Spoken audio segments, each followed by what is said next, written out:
Quantum धुंध। Himgiri quantum research lab, Ladakh. बर्फीली हवाएं प्राचीन चट्टानों से टकरा रही थीं, लेकिन अंदर की दीवारों के पीछे डॉक्टर अनाया रावत और कबीर का ध्यान क्वांटम फोम रीडिंग्स पर केंद्रित था। शून्य से भी कम तापमान पर वे वास्तविकता के ताने बाने को देख रहे थे। कबीर ने ठंडी चाय का एक घूंट लिया और बोला, रीडिंग स्थिर हैं डॉक्टर रावत। क्वांटम फोम में केवल मानक उतार चढ़ाव, वही कुछ नहीं जो हमेशा होता है। अनाया ने सिर हिलाया, लेकिन उसकी आंखें एक छोटे लगातार झिलमिलाते पैटर्न पर टिकी थीं। अनाया फुसफुसाई, नहीं कबीर, ये कुछ नहीं है। देखो, यहाँ एक पीक है, बहुत छोटी, लेकिन बार बार आ रही है। ये सिग्नल किसी सामान्य क्वांटम ध्वनि से मेल नहीं खाती। उसने स्क्रीन पर एक लाल बिंदु को बड़ा किया। कुछ ही क्षणों में पीक एक भंवर बन गई। टैक्योन कण। कबीर ने अविश्वास में सांस ली।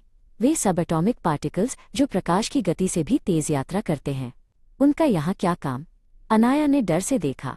टैक्योन के कारण क्वांटम फोम में एक सूक्ष्म दरार बन रही थी, एक वर्म होल। क्वांटम धुंध ने उपकरण को ढक दिया। दरार से कोई प्रकाश नहीं निकला, कोई ध्वनि नहीं हुई, लेकिन एक डेटा स्ट्रीम बहकर आई। बाइनरी कोड, अरबों शून्य और एक। ये क्या है? कबीर ने पूछा। उसके हाथ कंपा रहे थे। अनाया का वैज्ञानिक दिमाग तेजी से काम कर रहा था। एक संदेश, भविष्य से। घंटों की मेहनत के बाद कोड का डिकोडिंग पूरा हुआ। स्क्रीन पर 3 शब्द फ्लैश हुए, हिंदी और अंग्रेजी के बीच एक विसंगति, ऊर्जा विस्फोट। 38 घंटे, सोलर एक्टिविटी। अनाया ने कबीर से पूछा। उसका दिल जोर से धड़क रहा था। कबीर ने जल्दी से ग्लोबल वेधशाला डेटा की जांच की।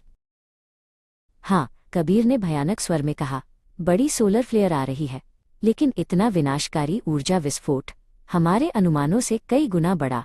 भविष्य इसे सच होते देख चुका है। अनाया को लगा जैसे कमरा घूम रहा है।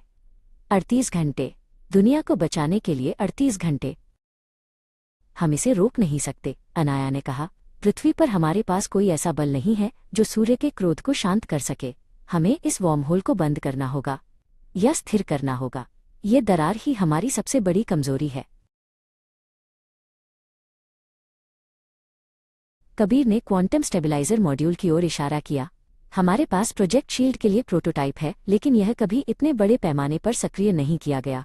अगर हम इसमें पूरी लैब की ऊर्जा झोंक दें तो हो सकता है कि हम समय के इस धागे को बांध सकें। अनाया ने अपनी घड़ी देखी। 36 घंटे 45 मिनट बाकी थे। शुरू करो कबीर, हमें उस संदेश को भेजने वाले की भी मदद करनी होगी। हमें इस बात का सबूत भेजना होगा कि हमने उनकी चेतावनी सुनी। पूरी लैब की बत्तियां कंपाने लगी, क्योंकि ऊर्जा एक ही केंद्र में एकत्रित हो रही थी। पूरी हिमगिरी लैब एक विशालकाय क्वांटम बैटरी बन गई थी। वर्महोल अब एक धधकता हुआ नीला बिंदु जोर से कांप रहा था। अनाया ने अंतिम प्रोटोकॉल को सक्रिय किया। जाओ चेतावनी, वो फुसफुसाई, जैसे उसने अपनी पूरी ताकत उस संदेश के साथ भेज दी हो।